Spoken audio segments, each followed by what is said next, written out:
Thank you for joining me on 13 Plus. I'm Cali Lichter, and this is On the Docket, a weekly recap of crime in court in and around the state of Michigan. This week, landmark decisions in the cases against a former police officer and a Michigan State Police sergeant who will not be tried for alleged killings. Plus, a multi-county investigation into a man taking photos and videos up the skirts of unknowing women. And a deeper look into the nationwide investigation that brought a Michigan criminal back to the state after fleeing to New Mexico. All of that and more is on the docket.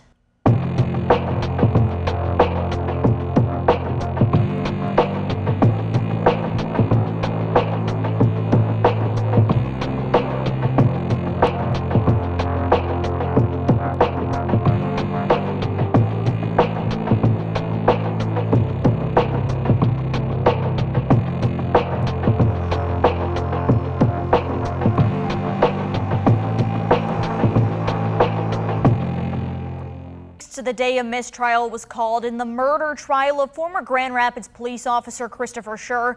Kent County prosecutor Chris Becker made a decision on whether to retry the case or not. It was anyone's guess leading up to the press conference what the decision was going to be, and the room fell silent as Becker started the press conference off with the words, "I'll get going here. I'll cut right to the chase. I've made the decision not to seek a retrial in the case of Christopher Sher." What followed was a 15-minute press conference where Becker explained his decision to not retry the case and why he felt like that was the best decision. When Kent County prosecutor Chris Becker took the podium Thursday morning, he said he was going to cut right to the chase. He would not be seeking a retrial in the murder trial of Christopher Sher. Basically what it boils down to is I don't think we reach a different verdict if I do a retrial in this case. The jury came back deadlocked. He spoke to Patrick Leoya's father, who was disappointed in the decision, and Becker knows community members will be too. But it's not a decision he made lightly.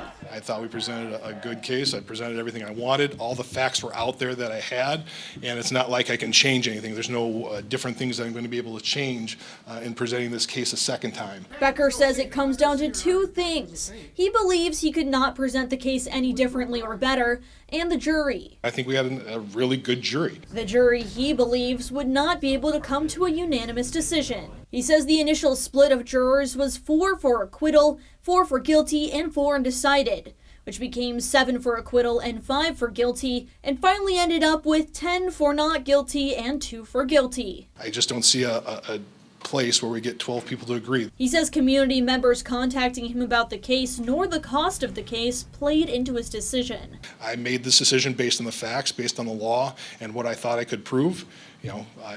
Like I said, I thought it went as good as it could have. While he says Michigan Attorney General Dana Nessel could press charges, she has not reached out to his office to do so. Becker also says he has no say on whether Sher could get rehired by the GRPD, nor any control over GRPD policies.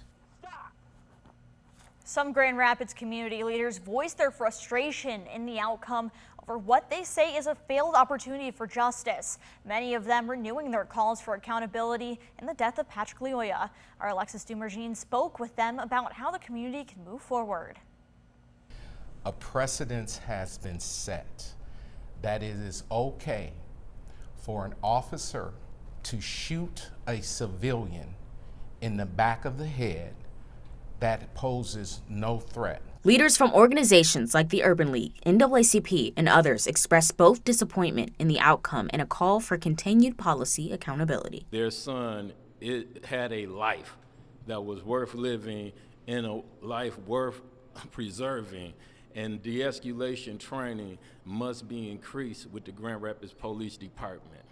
Our community had failed the test of how we're going to move forward as a community. We absolutely botched this. They say the message needs to be clear after today's decision not to retry former GRPD officer Christopher Sher for killing Patrick Leoya. It is a race issue, and we need to call it what it is in order to have a path forward. And if we don't call it what it is, it'll never be addressed. They also want every possible legal and political option pursued until accountability is achieved. Another step, they say, is exhausting every avenue to take a hard look at law enforcement practices until a permanent solution is found. We will be asking and having a conversation with Attorney General Nessel about doing a pattern and practice investigation into the Grand Rapids Police Department. And finally, community support, not just in protests, but in presence, policy, and persistence. I think we are now in a position to make some serious demands with respect to policy. So, and I will, I'll be the first one to say, when this incident happened, there was not a foot pursuit policy in place. There now is. Alexis Dumershine, 13 on your side. A week after the decision to not retry the case, the Leoya family spoke out. What we're seeing in the state of Michigan is an absolute erosion of our civil rights. Becker announced last Thursday that his office will not be retrying the case, regardless of public opinion from either side. And basically what it boils down to is I don't think we reach a different verdict if I do a retrial in this case. This decision came after the trial, which included more than a week of testimony and days of deliberation. The jury could not come to a decision, and the judge declared a mistrial. I want to verify that that's true, that you're unable to reach a verdict as a panel? Correct. Okay. And so what I'm going to do is declare a mistrial. Thursday, through a translator, the Leoya family and their attorney spoke publicly for the first time since the mistrial, still grieving the loss of Patrick. What you're seeing are police officers who will absolutely never be found to be guilty and will never serve a single day in jail, when anybody else that commits that crime other than a police officer would be in jail for the rest of their life. So a very, very tough pill for this family to swallow. Despite the difficult journey, they had remained hopeful that Becker's ruling will bring them one step closer to the truth. I was hoping, since the first one we didn't get the right justice that we were looking for, maybe the second trial, when we tried the second time, there was a strong possibility we could be getting the justice that we're looking for. But his decision really broke me down, and my heart is still bleeding right now. Family says while the decision marks a significant moment, the road ahead will be long. That is really painful to me. It's a broken, my heart is broken, and I will never find peace and happiness until when the justice has been given to my son, until when this criminal go to justice and they find him guilty. Their focus now is on honoring Patrick's memory and continuing to seek answers. I will keep fighting for the justice of my son until when we get the justice, and until we bring that criminal to justice and we get the justice, Patrick get the justice that he deserves. I will fight till to the end. Alexis Dumershine, 13 on your side. And on May 28th, almost a week to the date Becker said he will not be retrying the case against Sher, another high-profile law enforcement case in Kent County also was dismissed, and this one federal. The federal criminal charges in the case of former Michigan State Police Sergeant Brian Keeley were dropped after Keeley's team filed a motion to dismiss the case due to police immunity. Keeley was charged with second-degree murder for hitting and killing Samuel Sterling with his cruiser during a chase last year. Becker did not charge Keeley, saying it was an accident, but State Attorney General Dana Nessel did. The judge in the federal case said the state had not presented sufficient evidence to create, quote, genuine dispute about whether Keeley acted pursuant to federal law and did no more than what was necessary and proper for him to do in attempting to apprehend Sterling. There are a lot of federal court docs to go through, but I broke them down and also talked to Sterling's cousin, who expressed disappointment in the decision that was made. Family of Samuel Sterling, whose death was turned into a high-profile use of force case, is hurt and angry after the federal criminal charges against the former Michigan State Police sergeant involved in his death were dismissed. We've been denied our due process. We had it dangled in front of us. Sterling's death started by him being pursued by multiple agencies looking for him on felony warrants. The pursuit ended with former MSP Sergeant Brian Keeley running his police cruiser into Sterling, pitting him against the car and a Burger King restaurant wall. Keeley's team requested to dismiss the case, claiming federal officer immunity because he was acting as a federal officer on a special task force. The judge in the criminal case said the state had not presented sufficient evidence to create, quote, genuine dispute about whether Keeley acted pursuant to federal law and did no more than what was necessary and proper for him to do in attempting to apprehend Sterling, and dismissed the case Wednesday. Sterling's cousin, Jermar Sterling, says the family is emotionally discombobulated after the decision. Show the community who's angry, who's torn, and who doesn't believe in peace. Show us why peace shall prevail. We're angry. We don't want to act off of impulse control decisions. And believes the attorney from the state attorney general's office was not right for the case. He did let us know verbally that this was out his lane. He's never experienced anything like this. He's inexperienced when it comes to federal law, and it showed. There is still a civil case against Keeley pending, but to Sterling, that's not justice. Money ain't gonna buy justice. Money ain't gonna buy peace. Money is just a band-aid, because when all that money gone, we back to square one. We back to another Samuel. State Attorney General Dana Nessel says she is reviewing appellate options in the criminal case. Coming up next, a former Big B Coffee franchise owner learned his sentence after victimizing multiple women by taking photos and videos up their dresses and skirts. We'll take you inside his sentencing and hear directly from one of his victims and look at his next court dates in a completely different county. All that and more is on the docket. On May 19th, a former Big B franchise owner was sentenced in an Ottawa County courtroom to 180 days in jail, about half a year, for multiple charges relating to taking photos up women's skirts. Mark Dika pleaded no contest to the charges, and he was a chairman at Tulip Time in Holland and previously owned several Big B coffee locations. And one of his victims, who was 16 when she worked under him at the coffee chain in 2022, gave a victim impact statement before his sentencing. She's now 19 years old and spoke about when she learned she was a victim in the case. I began to question my self-worth and found myself replaying that moment over and over in my head, wondering if I missed signs or if there was something I could have done to prevent it, even though I know the responsibility lies solely with Mark. Not only did this crime impact the relationships in my life, but the ability to live my day-to-day life like I normally did in the past. I now find it more difficult to build trust-centered relationships. The prosecutor in the case saying they found hundreds of photos he had taken of women unknowingly, and of those 180 days in jail, he will get 35 days credit for the time he's already served. But Dika could potentially be spending some more time incarcerated because he pleaded no contest to even more upskirting charges, this time in multiple locations in Kent County. After being sentenced to 180 days in Ottawa County Jail for taking photos up women's skirts in Holland, former Big B franchise owner and board chair of Tulip Time, Mark Dika, will be sentenced again, this time in Kent County, for similar crimes. Immediately, I recognized what I convinced myself I was not doing at the time, the incredible harm that I had done. Dika was charged between October and December of last year of multiple counts of using a computer to commit a crime and surveilling an unclothed person. The Kent County charges stemmed from the Ottawa County investigation, along with what court documents claim was a 4-page emailed confession to an Ottawa County Sheriff's detective. Court documents say Dika admitted he would take videos up women's baggy clothes for sexual gratification because he had a pornography addiction. Also in the court documents, Dika told detectives he has applications on his devices that block pornography websites, and it sends a daily report to his wife for monitoring. He told detectives in the court docs he was creating porn since he could not access the websites, keeping the material in a cloud-based folder. One location where investigators found the alleged non-consensual videos was at Trader Joe's in Kentwood. Another at the church Dika attended in Wyoming. One of his alleged victims is his wife's friend, with detectives saying Dika took videos up her clothes while at church. They go on to say he also went into the friend's residence while she and her family were gone on vacation,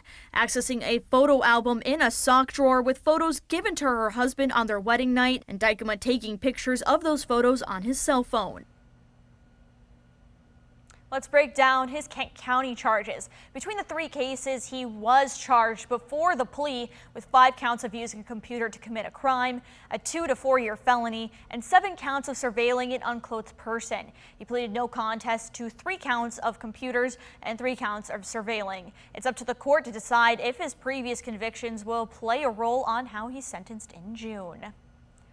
And a Kentwood Middle School social worker accused of inappropriate communications with middle schoolers was arrested in Kentucky. The Kent County Sheriff's Office says 26-year-old DeQuindre Malik Wiggins is charged with accosting a minor for immoral purposes and using a computer to commit a crime. The Sheriff's Office said Wiggins is a licensed master social worker who worked at Valleywood Middle School in Kentwood. On May 9th, a parent told a Kent County Sheriff's Office road patrol deputy that Wiggins inappropriately inappropriately contacted her child. Detectives and the school resource officer assigned to Kentwood Public Schools investigated that claim and found that Wiggins allegedly contacted other juveniles through online platforms. The Kent County Prosecutor's Office authorized a nationwide extradition arrest warrant on May 21st, and police in Lexington, Kentucky tracked him down and arrested him. He's in custody in Kentucky and is now awaiting extradition back to Michigan to face charges. And the Kent County Sheriff's Office is warning about a rise in car break-ins. Thieves are smashing car windows and stealing more than just money. As temperatures get warmer, groups are targeting cars in Kent County, smashing windows and stealing IDs, credit cards, guns, and identities. Most of these are not targeting just loose change, a couple electronics. They're targeting the victim's IDs. They're targeting their bank cards, their credit cards. And what they're looking to do is use that information to then impersonate that victim. Scott Dietrich with the Kent County Sheriff's Office says these groups, often from out of state, have been targeting parks, gyms, schools, daycares, anywhere people may leave their valuables unattended in the car. They're actually smashing windows out of these vehicles to take their wallets, purses, handguns, whatever they have. With the belongings, the thieves dress up, trying to physically impersonate their victim. They will wear wigs, they will have face coverings, sunglasses, whatever they can do to partially look like that victim. They'll park in the furthest out lane in that bank, and they will try to withdraw money. The Sheriff's Office is not only asking car owners to lock up their belongings. If you wouldn't leave it on the hood of your car, don't leave it in your car. If they see a handle to a purse or a strap to a purse, they're going to break the window out and get in that car and take that purse. But also asking business owners and bank tellers to look out for warning signs. They're in a vehicle that has multiple people in it, and they're trying to buy large amounts of gift cards or very expensive items, maybe at a mall, and they're trying to conceal their identity. Diedrich says do not try and confront someone breaking into a car, as they may be armed, possibly with a gun stolen from another car. Coming up next, after a nationwide manhunt, a man accused of shooting and killing his girlfriend has been extradited from New Mexico back to Michigan. We have an extended look into the investigation that led to his arrest next. Another extradition case on the docket today. A Grand Rapids man is back in West Michigan after being extradited from New Mexico, where he was found days after his girlfriend was found murdered. Let's take you back to February 2025. On February 12th, Grand Rapids police were called to the apartment of 61-year-old Alita Lung, who was found dead inside of her home in southeast Grand Rapids. Her death was ruled a homicide caused by blunt force trauma, and it was believed she was dead for several days before she was found. The suspect was announced as her boyfriend, Randy Buckner, who family says she was in a relationship with. The car registered to Lung was missing, and detectives did not find the keys in the home. They determined that Buckner likely took her vehicle and was driving west. Buckner was ultimately taken into custody by local police in Albuquerque, New Mexico, as the suspect in Lung's murder. And back in the present now, Buckner was extradited from New Mexico to the Kent County Jail in late May. We were able to get our hands on the court docs, which tell us more about the alleged killing. 3 months after his arrest in New Mexico for allegedly killing his girlfriend in Grand Rapids and fleeing the state, Randy Buckner faced a Kent County judge Tuesday. He's charged with killing his girlfriend, Alita Lung, at her apartment in February. Court documents say Lung was last seen alive on February 9th, but 3 days later, she was found beaten to death in her living room. Witnesses tell detectives Buckner was Lung's, quote, very violent boyfriend who stayed with her on and off. Detectives discovered Buckner left Michigan on February 10th, but evidence and phone records put him at Lung's apartment the day of the murder. The docs go on to say the keys to her Lincoln SUV, which family members say no one was allowed to drive but her, were missing. Buckner, seen in this dash camera footage, was found in New Mexico in Lung's car days after her murder, where he was arrested. He was extradited back to Michigan this week and lodged in the Kent County Jail. During his virtual arraignment, the judge denied the request to give Buckner a, quote, reasonable bond, denying it altogether. In light of all of this and the nature of the allegations here, and pursuant to Michigan law, I will deny bond. In February, Grand Rapids Police Chief Eric Winstrom told 13 on Your Side, in the homicide cases he's worked in his career, the majority of offenders have a history of domestic violence, a pattern he says is too common. It is a sign of violence, which it's usually not a one-off. It's something that these offenders do over and over and over. Recognizing that and addressing that is very important. If convicted, Buckner faces life in prison for the murder. A man was shot and killed outside of a Grand Rapids bar in late May, marking the first gun violence death in the city up until this point this year. And as Grand Rapids Police Chief Eric Winstrom tells me, the city is making progress on lowering gun violence, but even one death is one too many. For the first time this year, a man's life was lost to gun violence in Grand Rapids. There's no, statistics are no comfort to Montanez's family, and that's just a fact. Grand Rapids Police Chief Eric Winstrom says on May 23rd, the victim, identified as Montanez Lowe, was outside a bar on Wealthy Street. Winstrom says an altercation inside the bar likely carried onto the street where Lowe was shot and killed. Early investigations show he was the intended target. And even though gun-related homicides and homicides in general are down in the city, Winstrom says one life taken is too many. So much because Montanez's family will never get that closure. They'll never be comfortable with what happened and okay with what happened. I'm sure they will think about him every day for the rest of their lives. Winstrom also says this death was avoidable. In Michigan, it's illegal to carry or use a gun while under the influence. So much because Montanez's family will never get that closure. They'll never be comfortable with what happened and okay with what happened. I'm sure they will think about him every day for the rest of their lives. He says the suspect may have not had this gun legally either. While a life was taken, Winstrom believes Grand Rapids is moving in the right direction. Realistic, I would love to be talking about how this is the only person that we lost to gun violence this year. And all it takes really is for the city of Grand Rapids to stand up and recognize that we don't want to be that city that is numb to gun violence. He hopes the community can move in the right direction by not only working to stop these gun deaths, but also speaking up if they have information on what happened that night. Because we know there are additional people that were out there that haven't come forward yet. And it's the right thing to do, the moral thing to do. And it's important to help to get those answers for Montanez's family. A dramatic video shows a Michigan State Police trooper swimming out to a man stranded, trapped on top of a submerged car in Wolf Lake on May 22nd. The Muskegon County Sheriff's Office says around 11 p.m. they responded to a water emergency in Eggleston Township. They believe the car drove into the water with 2 adults and a toddler inside, and as the vehicle was sinking, deputies and troopers rescued a man and a 2-year-old boy from the car, but the child later died at the hospital. The third person seen in body camera footage was standing on top of the car as more first responders got into the water. How deep are they, man? Are you standing on the car? Are you on the car? You're on top of the car? He's on top of the car. All right.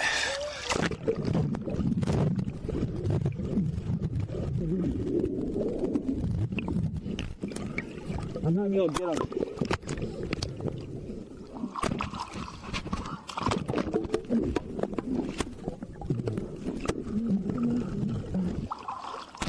Hold on.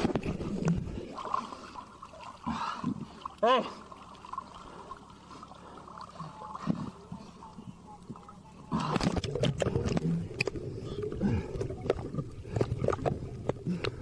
How many more in here? No. 3? How many people? No. Nobody's in here? Is it me? There's nobody in there, are you sure? No. No one? Nobody's in here, just you. Yes. There's nobody else in the car? No. Okay. Are you hurt? Hurt? Yes. Are you okay? Yes. Okay. Ready?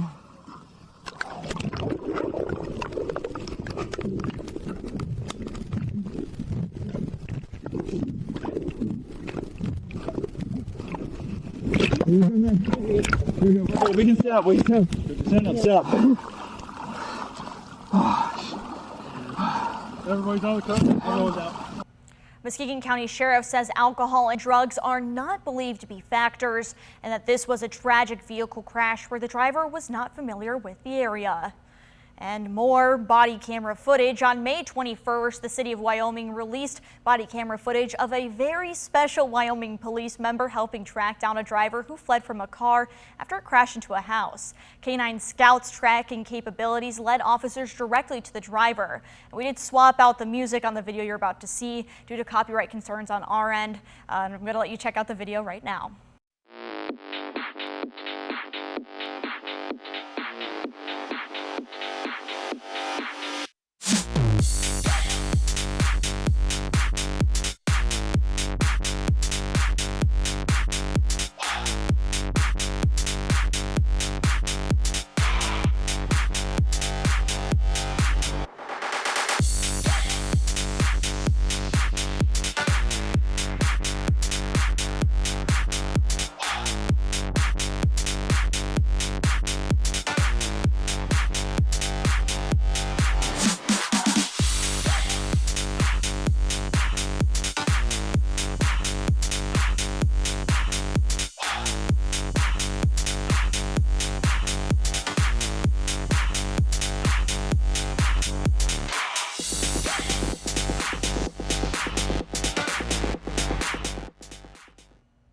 Thanks for joining me on this episode of On the Docket on 13 Plus. We have new episodes releasing every week, taking you into the courtroom for the latest updates and deep dives on crime in and around West Michigan.